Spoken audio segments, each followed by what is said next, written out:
Welcome to today's walk and talk.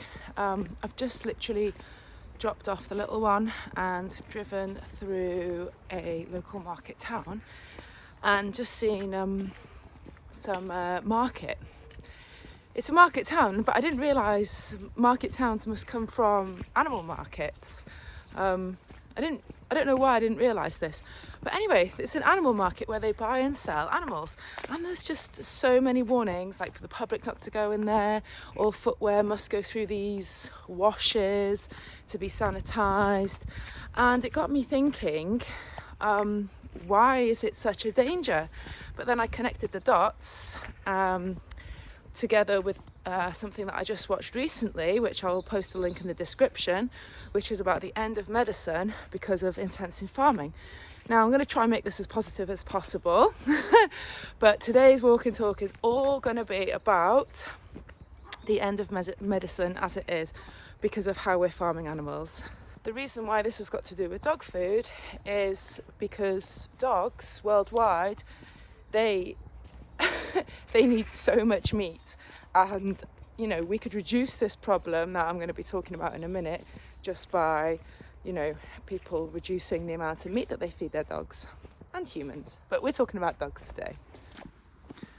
Also show Fleety there having a little sniff. So remember, this is a dog who doesn't eat other animals. So the film that I watched is on YouTube, and it's I don't know if it was made by or collaborated with a vegan vet who used to be a pig vet, and she used to basically, yeah, I mean, you'll have to watch, you know, some of her things to kind of look at what she's been through. And what we're hiding against. But I'm not here to kind of talk about that. I'm here to talk about the health and the health of the dog, of our dogs. And the film basically talked about how, because of intensive farming, we're having to give more and more antibiotics, and animals are becoming resistant to these antibiotics. And disease is rife, and we can tell that everything, you know, we've just had, you know, COVID. We've had foot in mouth, we've had mad cow disease, had all sorts of pandemics, you know, bird flu, who knows why that's around. And, you know, it's because we're intensively farming things, we're farming them in a non-natural way without having a polyculture of, you know, different animals and wildlife to be able to kind of, you know, be resistant to these diseases. So that's basically what the film's all about. And it got me thinking about how this market town that I've just passed now, and how dangerous it is to humans and to animals for us to be eating this meat, which has been exposed to so many infections and diseases. And we're feeding our dogs and feeding ourselves this meat. Hey girl. I mean, look at Fleet. She is really, really happy on a plant-based diet. You might not be ready to feed your dog a plant-based diet, but I just want to kind of show that, you know, this dog, she's 9 years old, she's almost 10. She's really healthy. She behaves so well indoors and outdoors, you know, because it's all linked. Behaviour, health, you know, it's all linked really, and can probably be solved by decent food, which is why I'm not here to promote Fleetful's products, but that's why we serve organic recipe kits for dogs, because, you know, to avoid all the different chemicals and avoid all the different things which are trying to stop all these diseases from coming up.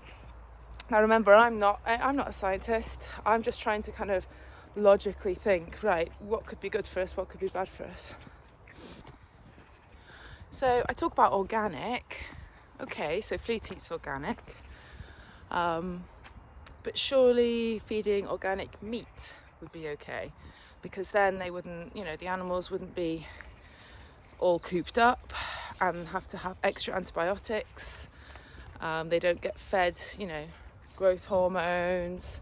They don't, you know, they're not cooped up as much, so, you know, there's not as much disease, because to have, you know, grow an organic cow or a you know, a pig or something, you have to they have to have space, because otherwise they have disease and then they get given too many, you know, medications and antibiotics, etc. There's strict rules. So yeah, I mean, think about it, there's loads of space needed. Now, is there enough space on this world for us to be able to accommodate our dogs?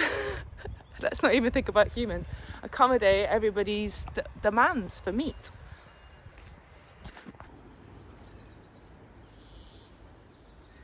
Off she goes. This way, girl.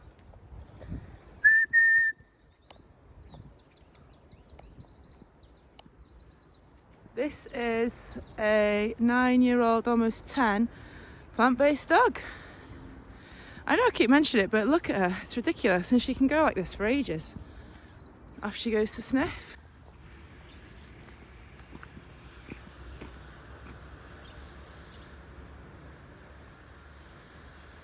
Look, she loves sniffing. I always go on about sniffing, don't I, when walking the dog. I'm trying to focus on this one. Oh, there's a bunny. There's 2 bunnies. They are big bunnies. They're big.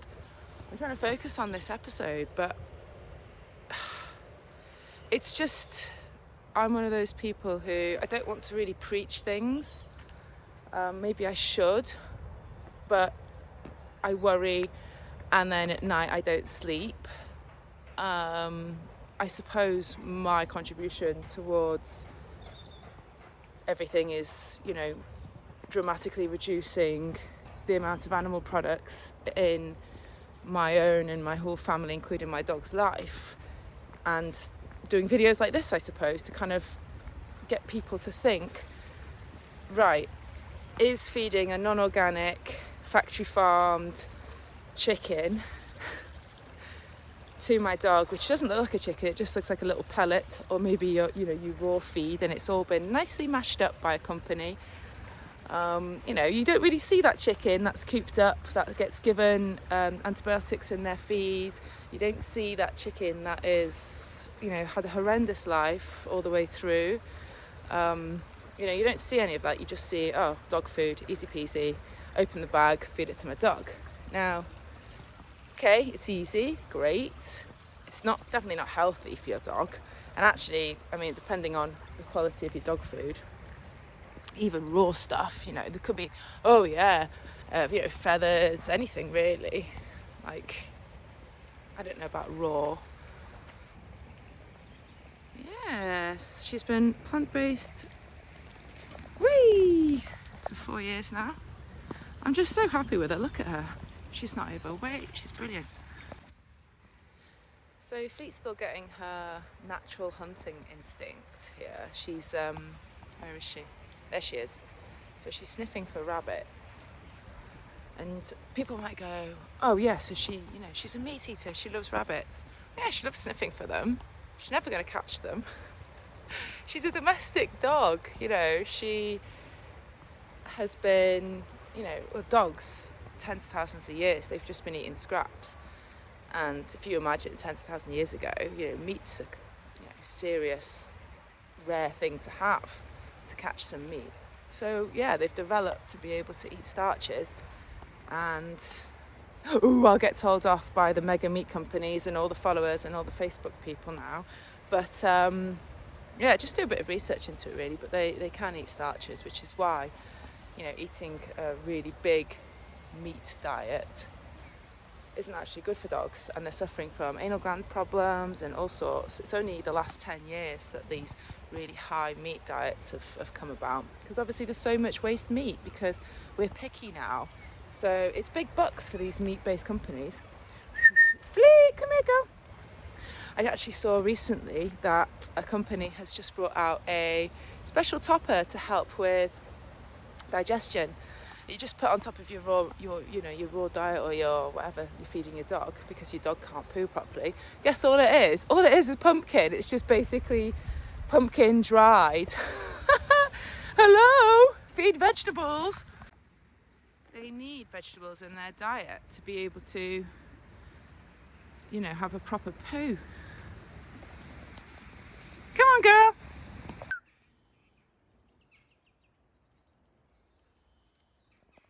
Come here, girl. Hi. Good girl. Okay.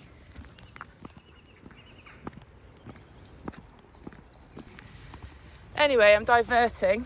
Fleet is just loving doing this, which just like she'll love her food afterwards.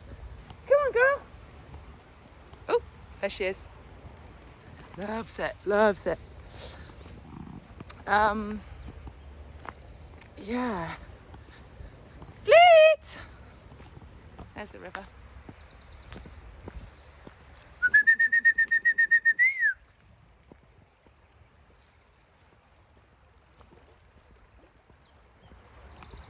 Way. Oh, she loves it. There she is.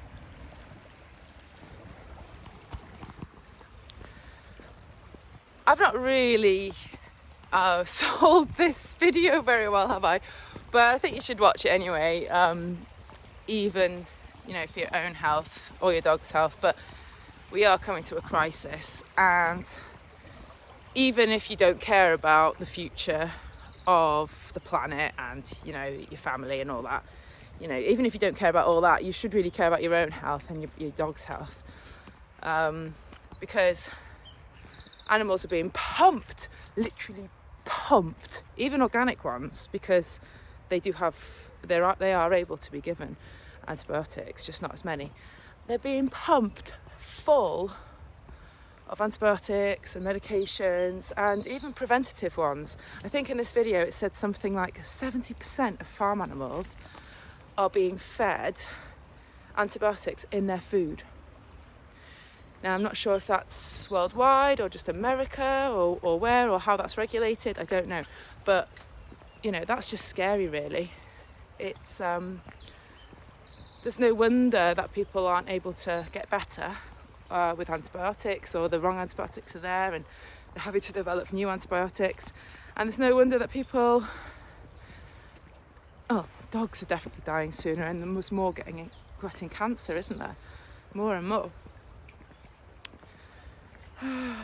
Anyway, let's try and be positive about this. So what can we do to try and help this? Well, unfortunately for meat eaters and that, it's to eat significantly less meat. So then, or try and eat organic meat. But really, for our dog, if you're somebody who can't give up meat or dairy, if you can't give up that, then your dog can give it up. Dogs don't live that long either, so they have smaller bodies, so that's why they are basically being impacted quite a lot by these high meat, high chemical diets. So yeah, you could start feeding your dog a healthy plant-based diet, and that would really contribute to the impact that you and your family are having towards, it'd be a positive impact. Anyway, some people aren't ready for this type of conversation, and I keep talking to people about feeding their dog a plant-based diet, and they're like, what? But then, yeah, I'm going to do another walk and talk about vets, because the vets that I've spoken to don't seem too averse to it, actually. They actually, they've not seen anything bad with a plant-based diet, so that does say something. So anyway, this is me walking and talking, and we're by the river and it's lovely. And I'll put a link towards the video about the end of medicine, because literally you know, once animals and we become resistant to antibiotics, or these, you know, this bacteria becomes resistant to antibiotics, and we can't develop antibiotics quick enough, everybody starts dying of disease. It's such doom and gloom, isn't it? I don't know whether to post this because I don't like the channel to be full of negative stuff, but I do think it's important to think about factory farming. And even if you can't as an individual give up meat, you can, you know, your dog can. Yeah, let us know what you think. If people have got negative comments about my thoughts, then absolutely just let us know, because I do understand that it's a two-way street, but, you know, burying your head in the sand and thinking, oh, this isn't a problem, I don't care about the future. Well, no, I'm not saying you don't care about the future. You do care, but you don't think that it's going to make an impact. Just watch this programme that I'm going to share. Yeah, and it's very easy to dig your head in the sand, isn't it? Oh, look at the river. But yeah, so please share this with somebody who you think might be interested in my ramble. And yeah, take care, hug your dog. Mwah. Bye.